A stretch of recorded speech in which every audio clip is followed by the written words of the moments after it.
Hello, people. How's it going? Yes, we are almost English, solely only almost English themed today. Or we'll go discuss the non-English book I read so far. Um, I'm finding him very interesting. I'm enjoying this book. Don't get me wrong. I am finding this book interesting, but it really does paint a very different picture of who you expect. Well, who I did as a kid watching his shows. He was motivated by one thing, and that was making movies about the sea and the ocean and everything else. And so far, I'm almost done. Almost done.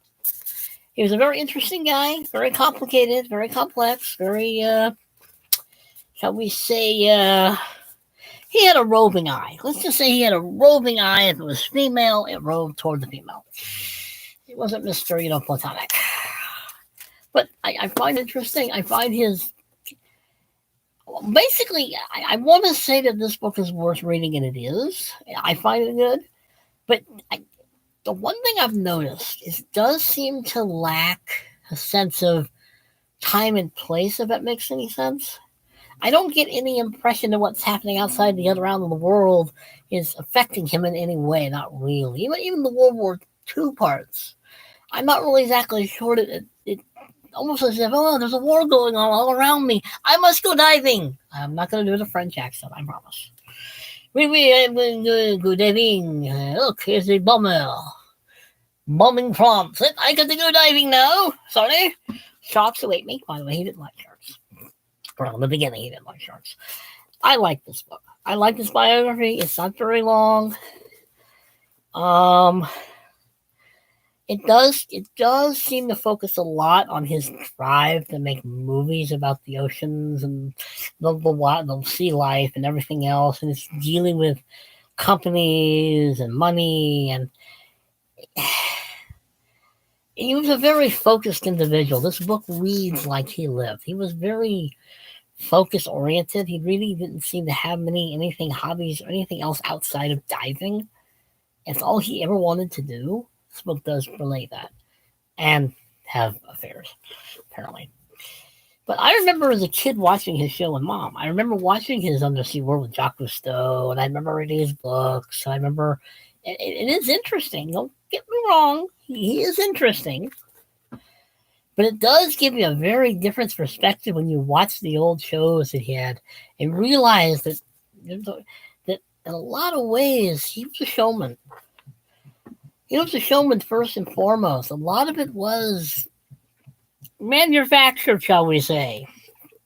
But anyway, but very worth reading. Oh, I'm almost done. I'm almost done. Now, the reason I have my English stuff up there and this, that, and the other is I read a few short stories this week. I read Kipling's Mark of the Beast. And before I get to that, I would recommend this book about Kipling's Tales of Horror and Fantasy. It's not bad. It's actually a pretty good book. It is big. I mean, it has a lot of short stories in it, which is why I mean, that's a lot of stories in it. I mean, there's the glare. Trying to avoid the glare. I don't know if you can see it or not, but that's that page. And that's stories on this side. But yeah, I like this book. I have a biography of it, but complete horror, dark fantasy, and psychological suspense stories of Jeffrey Kipling. I like Kipling. Kipling has always been an influence in my life as a writer. I like him. I've always liked him. I like his stories. I like his fantasy stories. I like his Jungle Book stories. I liked Kim. That was a good story. He was a very interesting guy. But in this one, I read Mark of the Beast. This is again. This is what happens when you desecrate a Hindu temple, or I'm going to assume it was a Hindu temple of some kind. Hanuman, which I believe is the monkey god, isn't it? I should look that up. But Hanuman gets his temple, and one of the guys who does something he shouldn't be doing in a temple, he marked the temple's forehead or something. He didn't do anything too bad, but at least in our minds. He was cursed somehow. To me, the story almost comes out to almost be a werewolf story. It's a slow transformation. You know that something's going to happen in this poor schmuck. because he did something he shouldn't do. And he slowly, it almost implies that he's turning into a werewolf, at least into some animal anyway.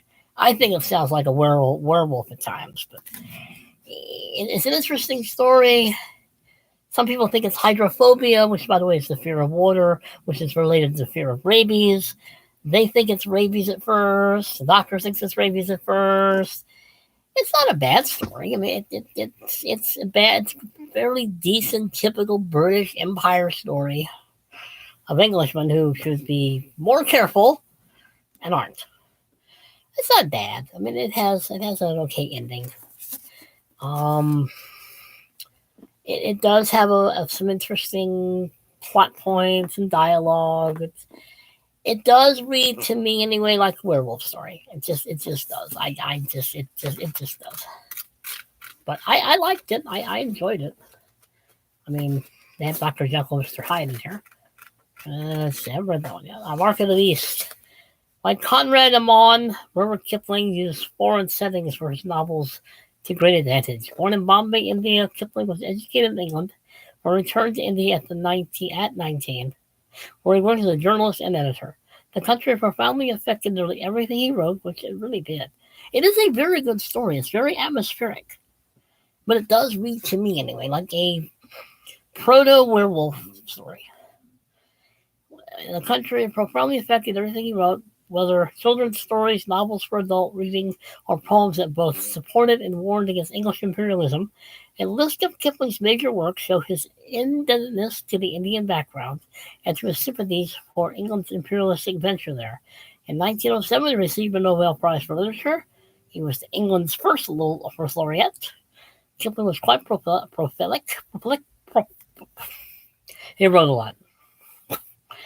As you can see from the date of his books,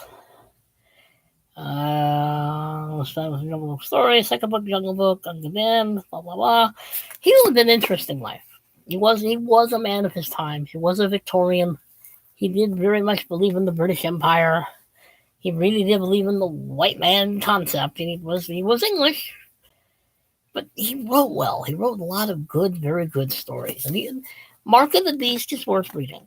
Okay, it is simply written, well written, has good character, has good dialogue, has good suspense, but it will read like a proto or pseudo werewolf story, or at least he's turning into an animal. That's obvious because he keeps asking for raw meat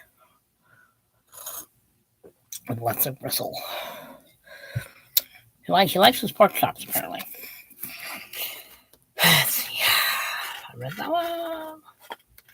I will read some others as well. I was really just trying to read short stories this week. I really just didn't. Oh, yes. Now, I read Frank O'Connor, 1903 to 1966. Born in Cork, Ireland, Frank O'Connor, which, by the way, I have his complete short stories over there. I believe so. I believe this is complete short stories. Anyway.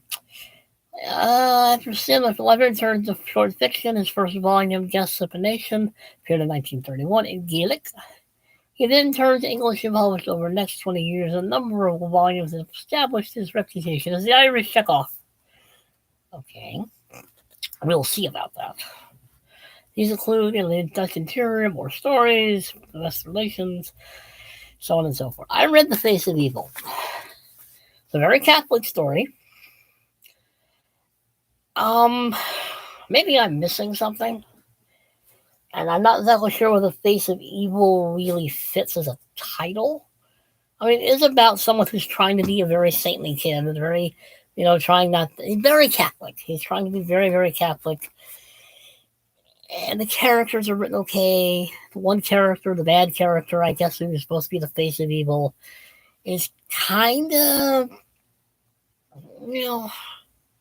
I don't know. I don't want to say stereotypical of what it is and anything. I mean, it's not a bad story. Don't get me wrong. It's not a bad story. I mean, it is about human nature. If it's about anything, it's about the choices people make, whether to be a saint or to be not a saint.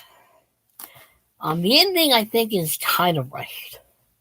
I think the ending is a little rushed there, Mr. O'Connor. Yes, O'Connor. A little bit, because it seems to abruptly end. It's just like, I don't know. It's like he's just, I think he was trying to get somewhere and realized he wasn't getting there very well, and just almost like he had to have an ending, so he made an ending. It is a good analysis of good and evil, what choices we make, and how we observe different people, and how they act, and how we act, and how we are sort of connected here and there. Overall, not a bad story. Don't get me wrong, not a bad story. Just I'm not sure it conveyed as much of the face of evil as the title says, as the author thinks it says. Now, I could be wrong, but I liked it. I just think the ending is a little rushed.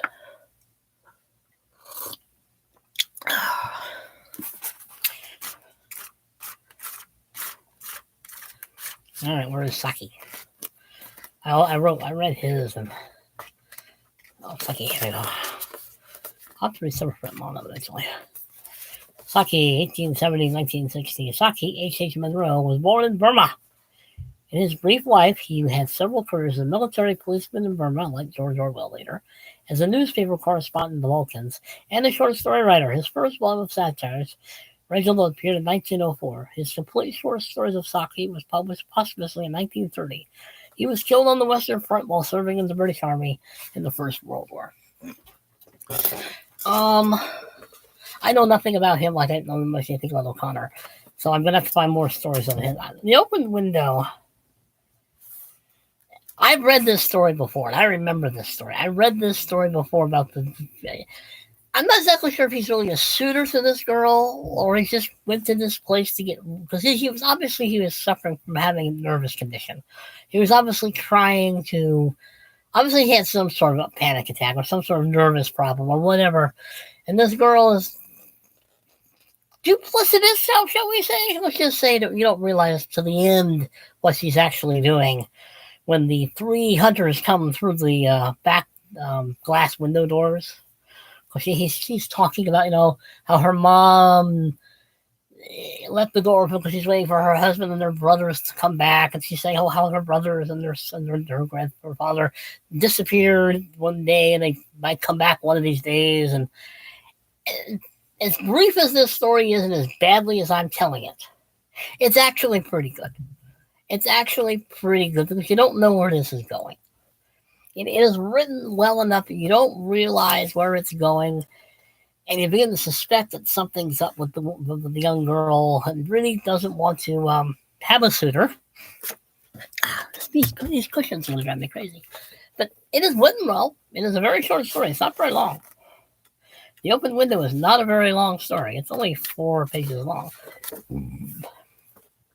But you do get a sense that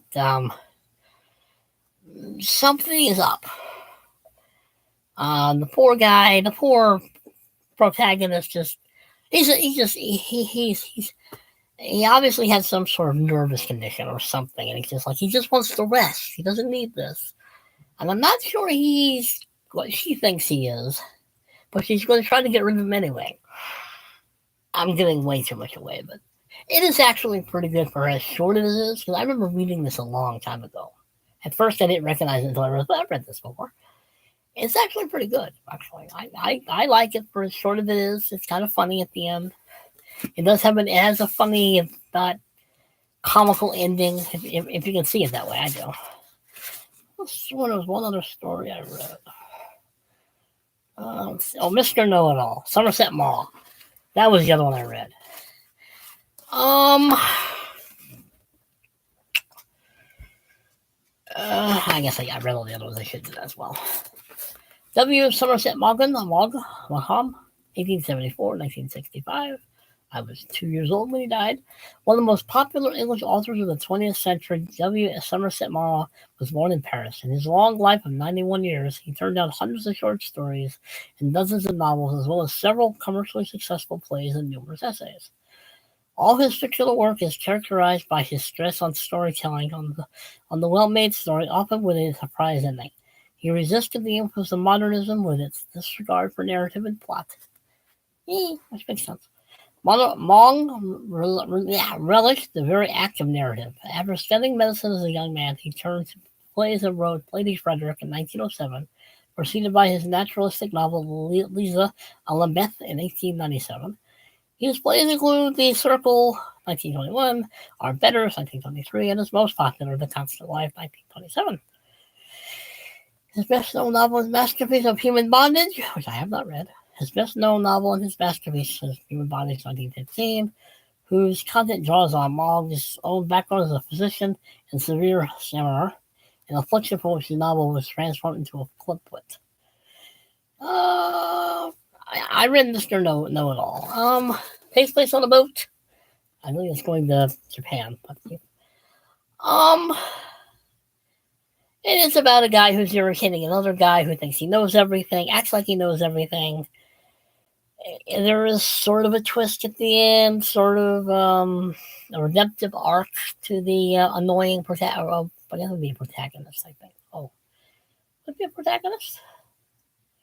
Anyway, that depends on how you look at it, I guess. But it's well written. It's not a bad story. It's not. I think it. Some stories work for me and some don't, and this one kind of doesn't. It's not a bad story. I'm not going to say it's bad because it's not. I just don't think it would be something I would read very. I could probably write one like it. I probably would. But I think grief already. It's almost 16 minutes already. I was talking that long. I think I talked that long. But anyway, it's a good story. It is about. He does have a redemptive arc at the end of sorts. It is about somebody who's quite annoying, who thinks he knows everything, and so on and so forth, and is proven almost wrong up to a point, kind of. I would read it. I would recommend it because this is a good. It's not a bad story. But, that's just me. I will probably read more British short stories this coming week as well. That's actually all the reading I've actually done all week. I really didn't do a whole lot of reading. But again, as I said, excellent book. But yes. Like, share, comment, subscribe. Behave yourselves, people, because you know I'm not going to. I don't know how. Later.